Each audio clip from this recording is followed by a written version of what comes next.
morning and greetings to everyone here in Houston, Dubai, and around the world. It's Sunday and it makes it free talk with Mr. B. Sameena? Hi, good evening, everyone. Good evening, Mr. B. Thank you. It's so nice to be back.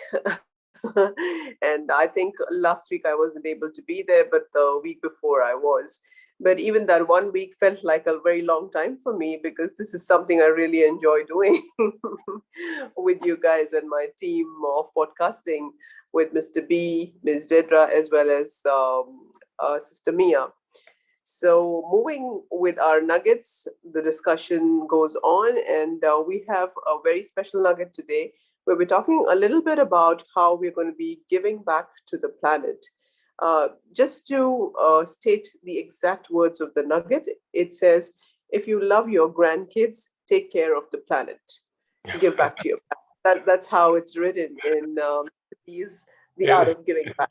it sounds like a Mr. B. Mr. B writing. Absolutely. Yes. Yes, can I just hear what got into the mind of Mr. B when he had to write this this particular nugget? As it's going through, I think it's just closing out a chapter of taking care of family, taking care of your wife, taking care of your children. And as we think about it, we need to think about how does this really last? Because you could be at home taking care of things, but not necessarily external factors. You can't take care of every external factor, but yet it does still need to be cared for. And so there's aspects of giving back that makes you even look into the future. If you don't have children, if you don't have grandchildren, and if you don't have great grandchildren, it does not mean you don't prepare for them in a sense, or the Yes. children and grandchildren of other people, our neighbors and families. I have children, 2 sons, and I have 2 grandsons. And with that, I want them to see the future of the planet and to be able to use it to the full. So what I do now might influence that, I think. Yes, absolutely. And as we rightly say, the planet itself is our home, and we ought to teach our children, our own or our siblings' children, that how do we keep our home? We want to keep our homes clean, and we want to keep them neat and tidy. And the same goes for the planet as well. So I'm sure with every parent teaching the child or the teachers in school also take this initiative to teach children that you need to particularly pay attention to what you're doing with your planet, the behaviors and the actions which you're taking every day. uh, the planet itself is a very big word. We need to come down to simpler, very simple and basic things, I think. Just going back to a few days ago when we were on a family trip, and we actually had a garbage bag in our vehicle in which we were traveling. We had the choice to just litter. As soon as we finish a chocolate or we finish a sandwich, we can just flip off our waste somewhere on the roads. But no, we didn't do that. As a Mhm. responsible family, I think we even taught our 5.5-year-old nephew that you should be able to put the waste into a particular place and then take it to its due spot, which is the dustbin, and not just litter every place Right. around the world. Yeah. So that's very important, and cleanliness and balancing and valuing the Mother Earth, as we call it, and because it's very much essential that it reciprocates the energy, the dynamic energy which it has in itself in various forms, the sunlight, the air, the water, everything. The balance has to be there. Yeah. And when we start disturbing it, and there's so much we have already done as human beings to disturb this entire ecosystem, that it's really time, and it's already too late, I think, for most of us to even realize what we have done.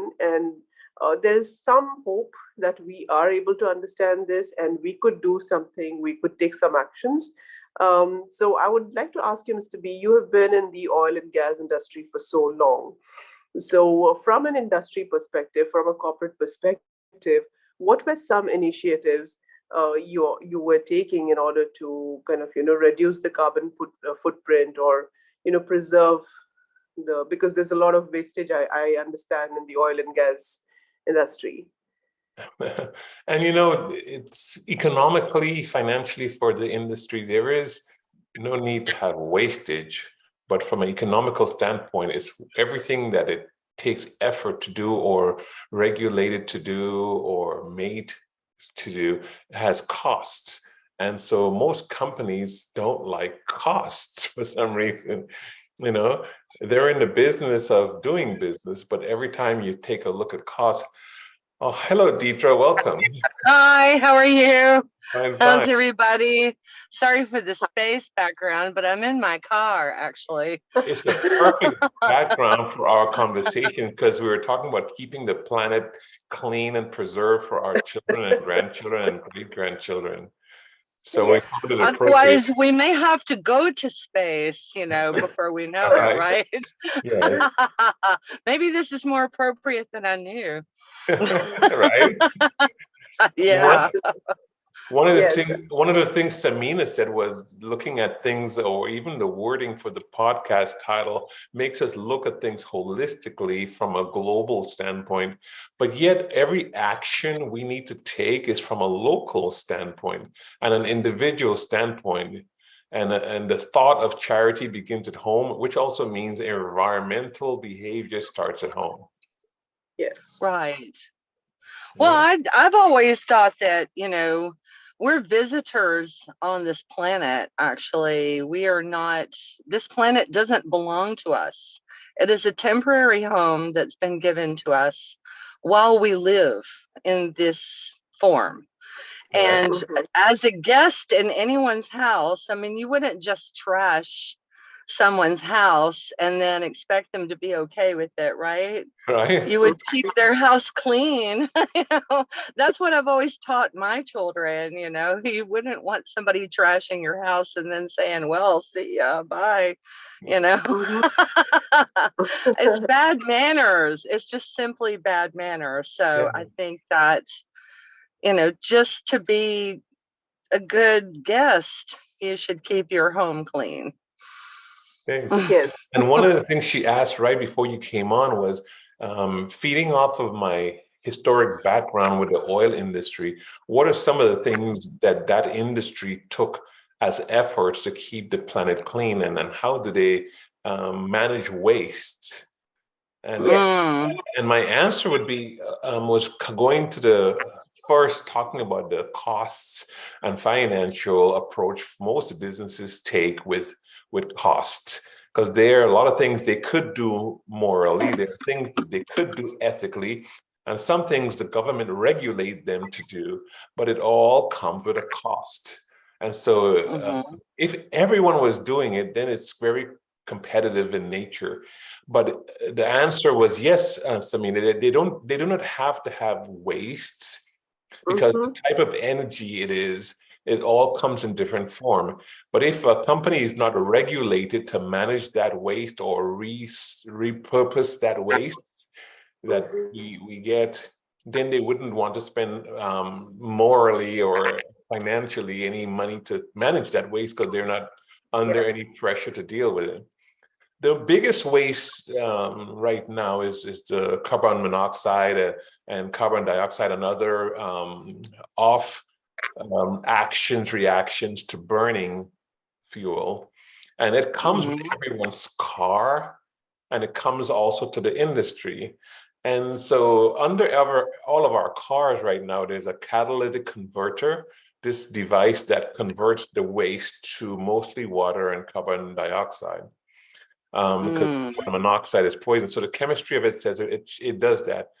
But the history of the world right now says we have over 8 billion cars. And if you try to manage waste at every car, it's not effective. There's about 63,000 electricity plants. And so we kept talking about electrical cars. We're just saying the same energy every car is burning collectively can be managed with those electrical plants. So it's better or easier to manage 63,000 electricity plants than 8 billion cars. And so that's why it makes so Yeah. much sense to have electric cars. But it doesn't mean the consuming of energy automatically disappears just because we have electric cars. It's just being diverted to those electricity plants. And Absolutely. because it needs a portion of sunlight, clean energy for the plants. It needs a portion of hydroelectric, which is good green energy it needs some nuclear, and it needs some fossil fuel as a combination to burn. And so it's just being able to manage it more effectively in more centralized locations. And it's not necessarily spoken of so much so, but it is what it is. That's what it is. Yes, yes, it will be absolutely a stitch in time saves nine. In case companies actually get to understand it correctly and implement it correctly right from the beginning, it will definitely save them a lot going forward. Yeah. There are some wastes that could hurt the planet for eons, and it's nuclear wastes. And there's also some other waste, like something we enjoy using, plastics. We enjoy using them. They come from a hydrocarbon base called xylene and propylene, which goes through other things that makes plastics. But we are, as humans, we can manage all of this. I bet years ago people were using bamboo and other cloth type materials to do similar things. I'd rather have bamboo containers here at home than plastic sometimes, but again, is we like our conveniences. We like our lids covering everything, and we like to put them in the cupboards and secure them and wrap them, and we enjoy that, but we need to manage what that is. Yes. Exactly. Or there will be no future for those children or grandchildren. Right? Exactly. Not on this planet, anyway. Yes. Well, one question I always had, I don't know if you guys want to talk about it or not, but during COVID, one thing that I really loved was the fact that everyone was working remotely. We were all working from home, and there was barely any cars on the street. And the skies became clear, just beautiful skies. And, as soon as it passed, there's the law right away again, like, no, you have to come in person to the job. You can't work remotely anymore. And once again, the pollution began. So, what's that all about? Is it just because of oil sales, just to keep oil sales a little bit high? I mean, if we were really concerned about the planet, maybe, working from home should be more of a thing, right? I'm just saying, I'm putting it out there. What do you think, Sameena? Yes, absolutely. I think I'm all for this also. And it's just about, striking that balance in terms of the company's decision makers should strike the balance in saying that, yes, I'm going to be putting down a portion of my decisions and my investments of time and energy in saving the planet, as well as, I do understand the efficiency of my workers and everything can be, maybe it can be more while they're working from home. We never know. But they have to, all of this has to be done systematically with a little bit of exercise where they do a survey, where they do a little bit of homework to understand how things work initially. What I feel is companies are just ignoring that because they feel it's too much of a work to do. So easier is that let's maintain status quo and let's get going with how we've been working. So exactly, because change is hard. Change is hard, and it requires effort. And we can't be just lazy and do the same thing we've done for 100 years. So yeah. Sameena used the word systemic, and you just used the word 100 years, and the system and systemic problems that we have are entrenched and ingrained. Office property dipped during that time, and office property values increased after that time. Office property is an investment strategy used by many investors.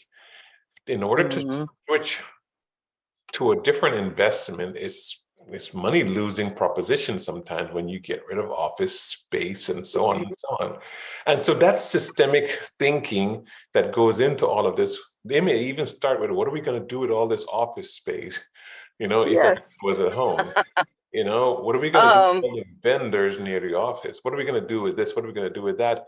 And it becomes a different problem because we created a systemic old school thinking and we refuse to switch over to an earth-saving new mind thinking, because all of those, remember the phrase, oh, we always did it that way.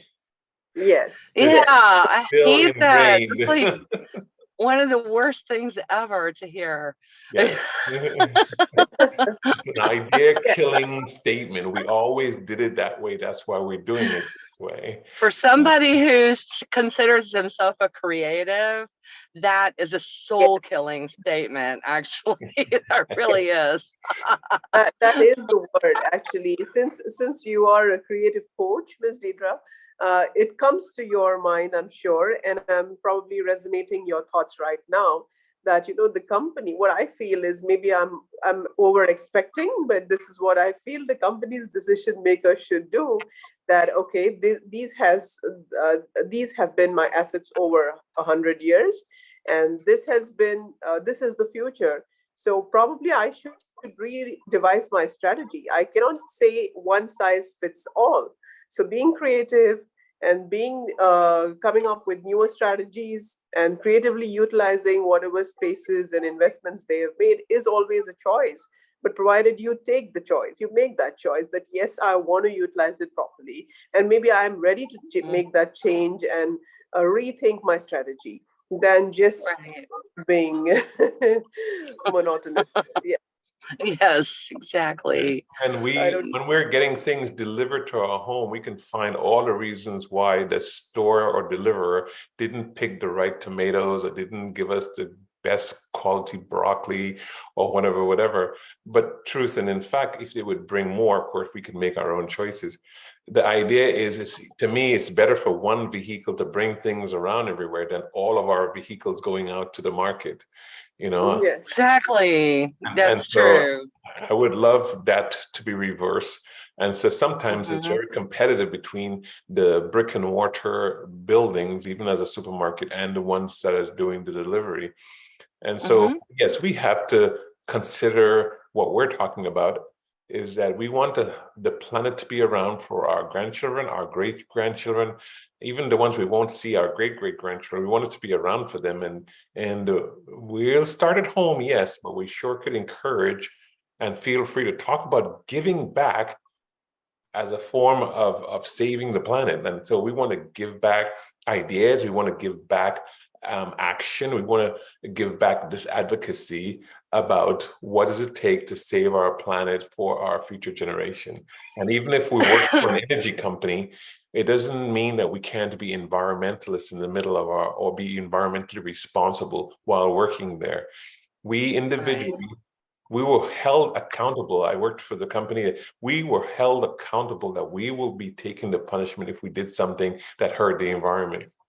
The company had its position, but we all had a responsibility, and we knew we were going to be disciplined if we were irresponsible with the environment. And I thought it was really cool to work for an energy company and be an environmental thinking person. Yes, I respect that. And there are cities who are actually fining the citizens in case they see the citizens actually littering the place. I've been in India just a few days ago, so I saw two cities, Nagpur as well as Kerala, and it was heartening for me to know that Kerala has actually banned the use of plastic bags. And every time I would ask for a bag when I purchased something, they would say, no, we cannot give you a bag.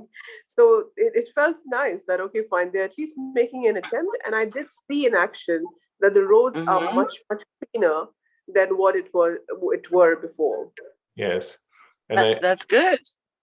And in the United States there, for years, we had signs next to the drains on the street that had a fish painted on it and say no pouring of oil in the drain on your sidewalk.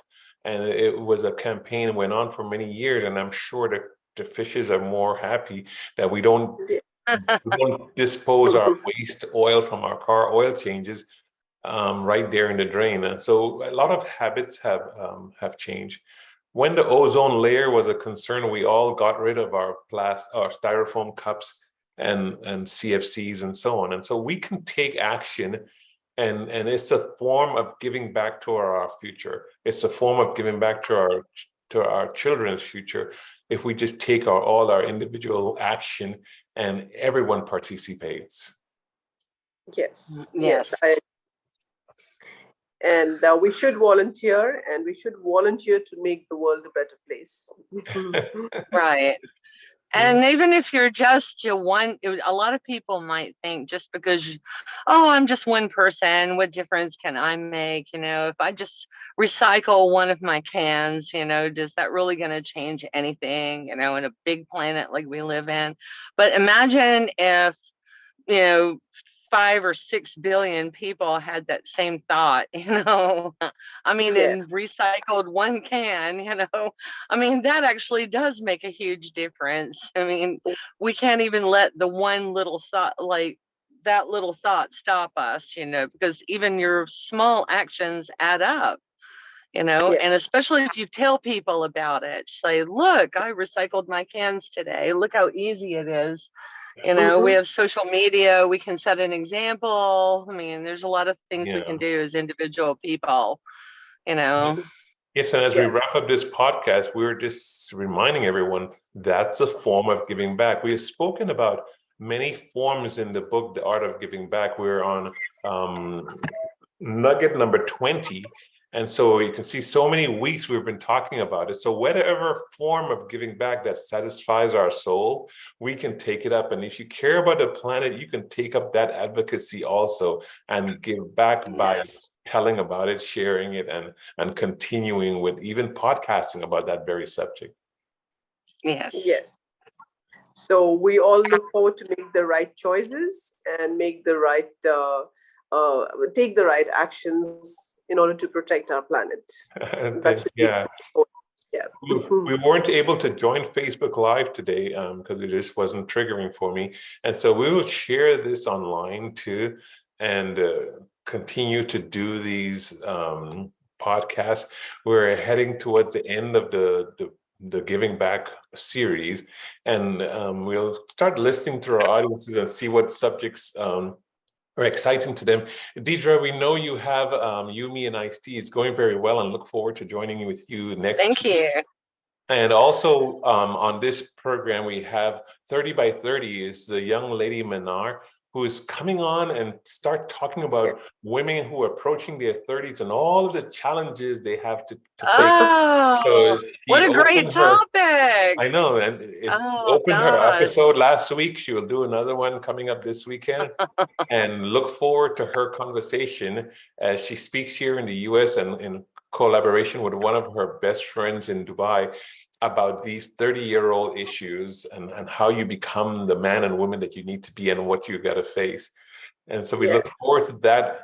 And we also have the young lady in your program, I forgot her name.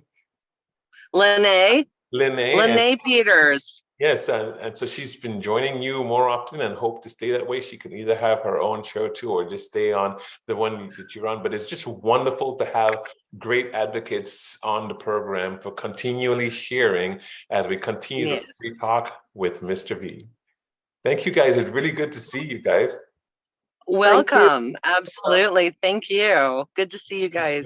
Thank you, Sameena. Thank Look forward to again next week. Sure. Bye, y'all.